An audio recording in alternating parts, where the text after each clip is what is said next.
సహకారం. ఒక అడవి ఉండేది. అడవిలో చాలా ఏనుగులు ఉండేవి.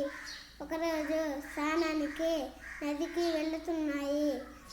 వాట కాళ్ళ కింద పడి చాలా ఎలుకలు చనిపోతుండేవి. ఎలుకల రాజుకు బాధ కలిగించింది. ఏనుగుల రాజుతో మాట్లాడింది.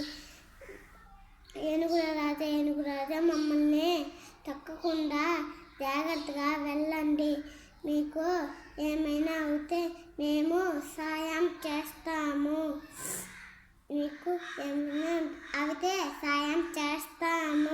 ఒకరోజు ఏనుగులు స్నానానికి నదికి వెళుతున్నాయి. అనుకోకుండా వలలో చిక్కున్నాయి. ఏనుగుల రాజు సాయం కోసం పెద్దగా అరిచింది. ఒక ఎలుకల రాజు వచ్చి చూసింది. దాన్ని పరివారాన్ని పిలుచుకొని వచ్చింది. వాళ్ళను కొరికేశాయి. ఏనుగుల రాజు ఎలుకలకు ధన్యవాదాలు చెప్పింది.